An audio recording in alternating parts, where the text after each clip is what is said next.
Pessoal, vamos dar continuidade à nossa aula, tá? Aqui para trás nos slides eu falei da matriz de confusão, tudo que eu fui falando na aula, tá? Questão do estratificado, não estratificado.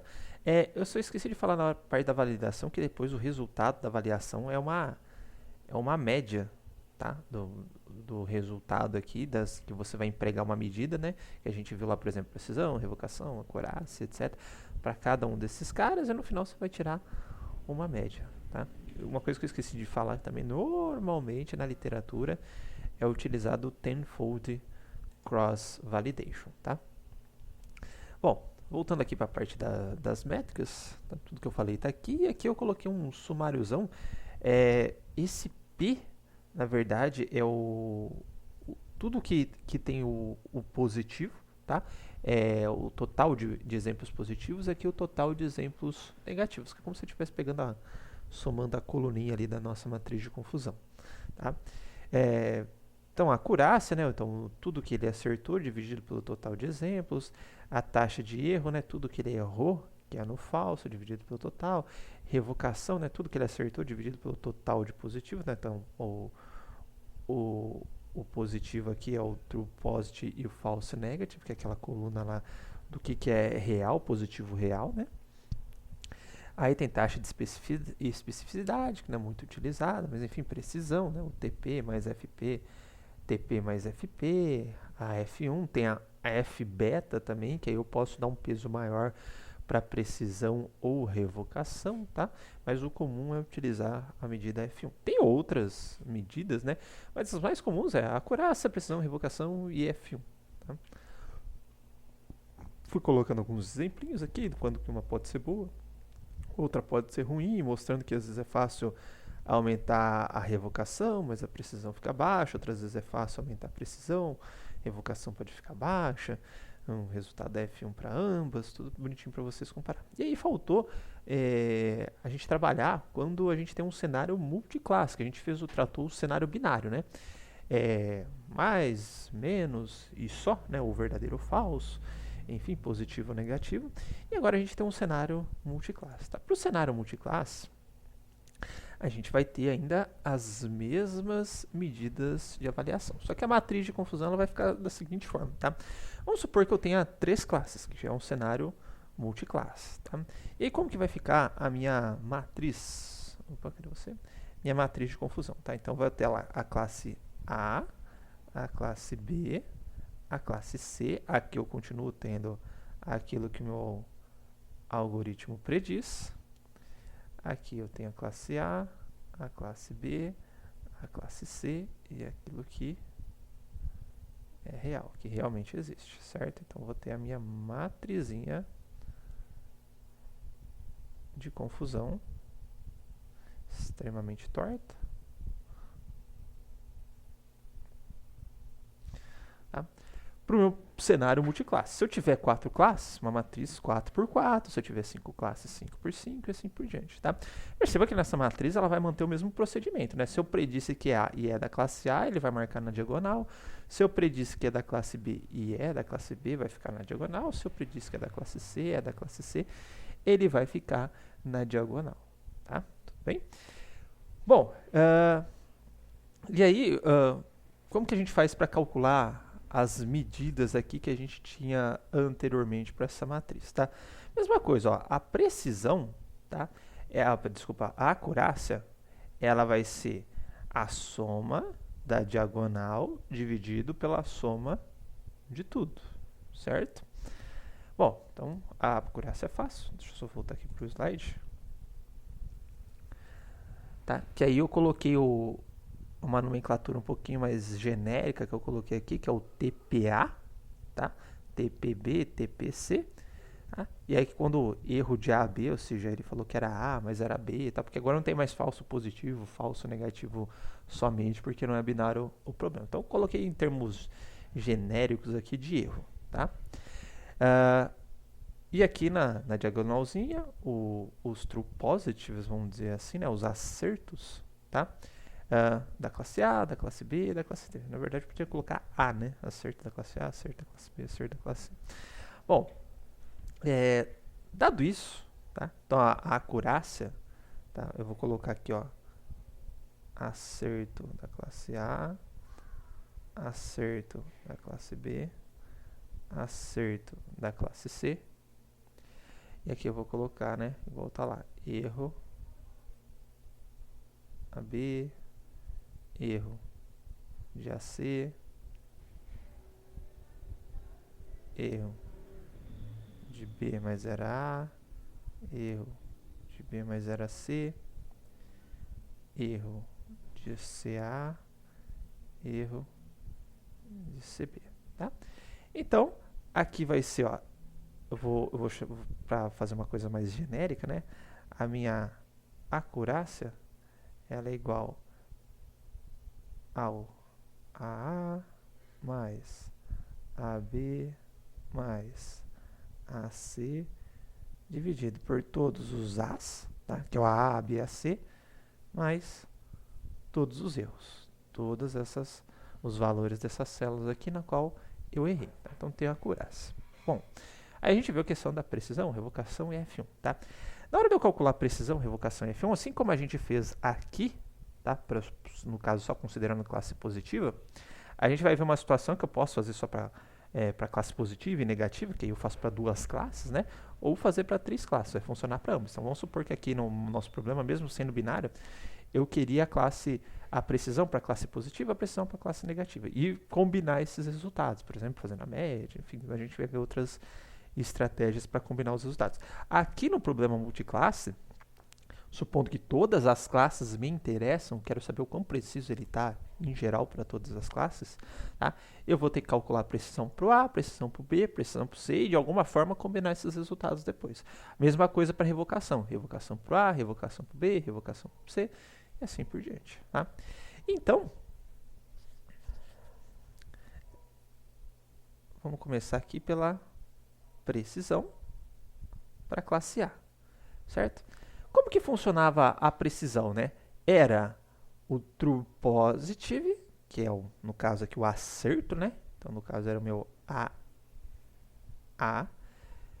dividido por tudo aquilo que eu falei que era positivo. Ó. Então, nesse caso aqui, como é a classe A, vai ser aquilo que eu acertei da classe A, dividido por tudo que eu falei que era da classe A, certo? Então, eu vou dividir por essa linha, que é o AA mais EAB mais EAC. Perceba que o procedimento, ó, é o mesmo do que a gente tinha aqui, ó, binário. Era esse cara dividido pela linha, certo? Aqui foi a mesma coisa, ó, o acerto dividido pela linha, tá? Então, isso vai ser a mesma coisa para o PREC B, ó. Vai ser igual ao acerto do B dividido por tudo que eu falei que era B, que é o EBA mais o AB mais o EBC, certo? E aí, por fim, a precisão, né, da classe C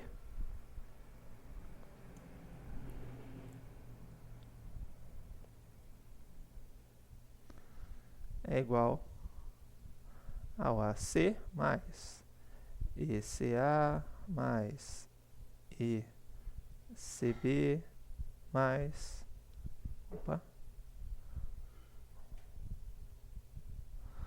o AC, certo? Então, aquilo que eu acertei dividido pela linha aqui, por tudo que eu falei que era da classe C. Baseado, tá, na mesma premissa, se eu quiser fazer a revocação da classe A,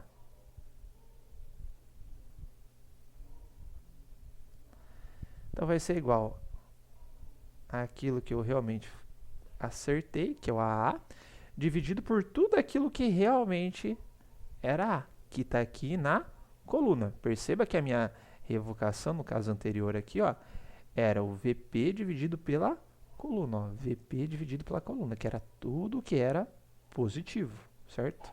Aqui é a mesma coisa, ó, é o A dividido por tudo aquilo que realmente é A.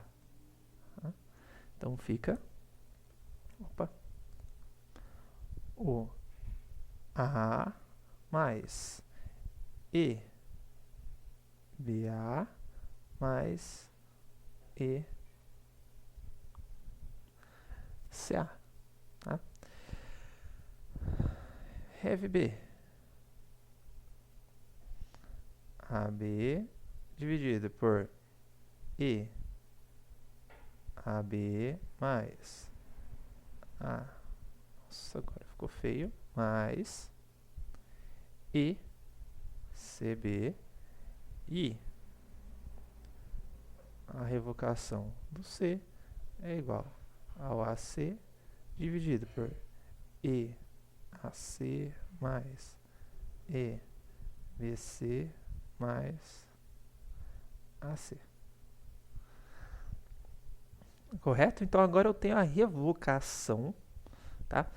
Para cada uma das classes do meu problema. E agora eu preciso de alguma estratégia para combinar esses caras. Falar, opa, a precisão do meu classificador, considerando todas as classes, é tal. A revocação do meu classificador, considerando todas as classes, é tal. E depois é fácil calcular F1, que a F1 continua sendo a média harmônica de precisão e revocação, tá? Tranquilo. F1 irá se manter aí, uma vez que eu tenho a precisão e a revocação do meu classificador. Isso será a precisão e a revocação aqui, tá? Bom, mas aí eu preciso de alguma forma para combinar esses caras, tá? A maneira mais tradicional que a gente tem para fazer é tirar a média, tá? Então, precisão A, precisão B, precisão C, dividido pelo total, média. Tá? Então, essa é uma forma bem natural, inclusive, tá? Que eu tenho de combinar os resultados dos classificadores. Tá? Então, essa estratégia, a gente tem... Opa, não é aqui não. Essa estratégia, ela é chamada de... Opa, não coloquei aqui. Ah, tá aqui. De macro averaging, tá? Então, o que significa esta precisão aqui, tá? Ou essa fórmula da precisão? Supondo que eu tenho um conjunto de classes, tá? Dentro do C. Então, vamos lá, que eu coloquei ela de maneira bem genérica para funcionar para qualquer problema. MyPaint. Então, vamos supor, né, que eu tenho um conjunto... Nossa, C ficou feio. Esse conjunto, ele varia de acordo com cada problema, né? Mas no meu caso aqui, meu conjunto de classes é o A, B e o C. Tá? De forma que eu tenho um índice I, que cada vez que eu acessar um índice dessa classe, que ele vai me retornar um índicezinho, tá? Então, aí, de acordo com a técnica macro, que é a técnica macro average, ou macro média, né? A minha precisão vai ser igual ao somatório, tá? De igual a 1 até o tamanho da minha classe, tá? E a precisão da classe I. Então, ora, o meu I, né, o índice vai retornar 1, vai retornar o A, retornar o B, ou vai retornar o C, tá? Ou, a gente pode reestruturar isso dividido, né?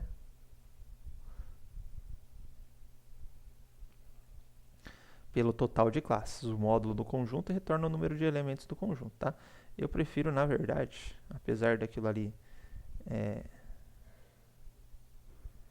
estar no livro,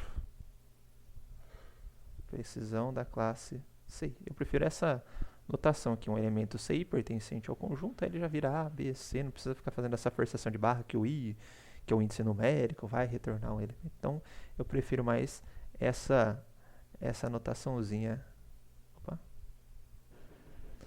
aqui, certo? A mesma coisa vai ser para revocação. Só vou trocar a precisão I aqui, ou a precisão da classe C, pela revocação, certo? Então, vou pegar a revocação de cada uma das classes e vou tirar a média, tá? Por outro lado, a gente tem a estratégia de micro averaging, tá? Então, nós temos um micro. No caso aqui, eu vou fazer o exemplo para micro precisão. Tá? E como que vai funcionar o micro average? O micro average, em vez dele calcular a precisão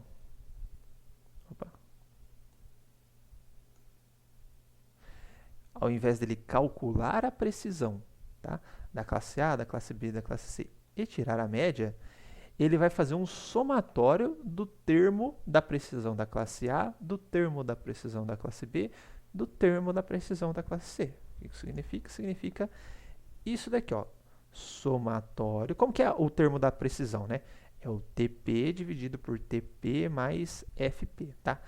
Assumindo que a gente está considerando como falso positivo, tá? A linha, o restante da linha da matriz que não é TPI, certo? Para facilitar a notação. Então, tudo eu vou considerar... Desculpa. Onde é que eu estava, de repente? Opa! Desculpa. Se eu estou fazendo a precisão considerando a classe A, por exemplo, como sendo a minha classe atual para calcular, eu posso calcular ela como ou considerar ela como sendo positiva, ou seja, esse AA vai ser o TP, ou seja, True Positive, e o restante que eu falei que era positivo e não era positivo vai ser o falso positivo. Tá? Então, todo esse restante, aqui é a mesma coisa, né? Se eu estou calculando a precisão para a classe B, o B é positivo, portanto, essa célula é o True Positive. O restante que eu falei, que era B e não é, que é o falso B, né? Vai ser o FP, certo? E assim por diante.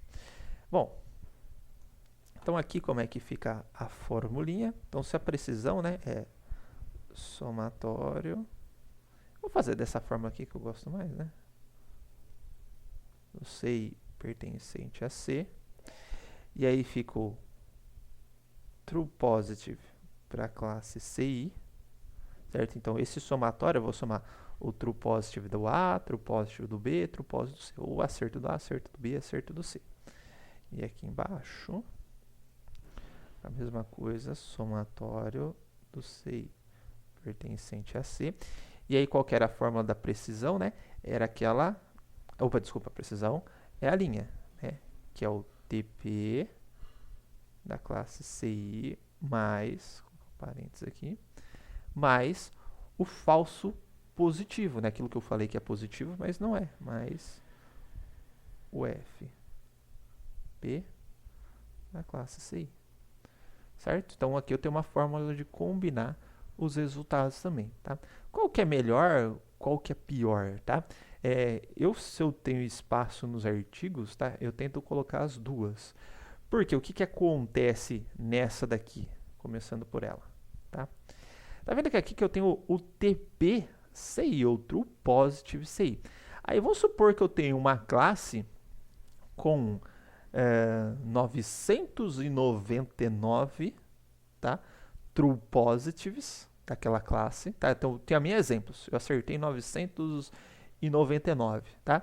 E eu tenho uma outra classe lá que tem 5 exemplos. É o mesmo problema do desbalanceamento da acurácia. Como aqui eu estou considerando explicitamente aqui o valor do True Positive, tá? Se eu acertar só na classe minoritária, por exemplo, se eu acertei isso tudo, 5, tá? Não acertar nada na classe majoritária, vai me dar um valorzinho baixinho, certo? Por outro lado, se eu acertar tudo na classe majoritária e acertar 0 da classe minoritária. Então, eu acertei os 1000 e acertei os 5, tá? Perceba que aqui o meu numerador ele vai ficar com 1000, tá? Vai ficar grandão esse numerador aqui, tá? Então, o que acontece com essa fórmula? Ele dá mais peso para quem tem mais, para os acertos, né, das classes majoritárias, que terão o maior range, né, vamos dizer assim, maior range não, maior força, maior quantidade aqui nesse numerador da equação, e pouco peso para as classes minoritárias, tá? Então, se tiver várias classes minoritárias, uma majoritária, eu acertar tudo dessa classe majoritária, essa medida tende a dar um valor alto, tá? Por outro lado, se eu errar uma classe majoritária ou as classes majoritárias, acertar tudo nas classes minoritárias, essa medida ainda vai continuar dando um valor baixinho, tá? Então, ela enfoca o acerto nas classes majoritárias, ou em classes com maiores quantidades de exemplos, tá? Por outro lado, tá? Essa precisão da forma como foi feita aqui, né? Se eu tiver uma classe com um exemplo só, tá? Então, um exemplo, calculei a precisão, 100% de precisão nesse caso. Se eu tiver com 10, 100 exemplos, não importa, porque aqui como eu estou dando o mesmo peso igual para todas as classes, tá? Eu acabo enfatizando, sem querer, classes pequenas, tá? Então, a classe pequena ela vai ter o mesmo peso da classe grande. Pode ter 1, pode ter 5, pode ter 10, a outra pode ter 2.544 exemplos. Ambas vão ter o mesmo preço. Eu tenho que acertar. Se eu errar na classe majoritária e acertar nas classes minoritárias, eu continuo tendo uma precisão muito alta, tá? Por outro lado, se eu só acertar numa classe majoritária e errar todas as classes minoritárias, essa menina vai lá para baixo, tá? Então, uma forma de, sem querer, já que ele calcula a média e dá peso igual para todo mundo, de enfatizar as classes minoritárias nesse caso aqui, tá? E depois tem algumas pequenas variações, né? Eu faço essa precisão aqui, mas eu coloco a porcentagem do número de exemplos em cada classe, para dar um peso também, mas aí ela acaba tendendo ou ficando parecida com a microprecisão, tá? Mas a dualidade, vamos dizer assim, as duas mais diferentes, é o macroaveraging e o microaveraging, tá? Então, pessoal, é isso. Eu vou fazer um vídeo agora, só garantir que eu acabei mesmo, né? Que eu tô ficando gaga. Acabei. Não coloquei imagem do dia. Ah, legal. Preciso colocar uma imagem do dia nesse cara aqui, que sempre tem a imagem do dia.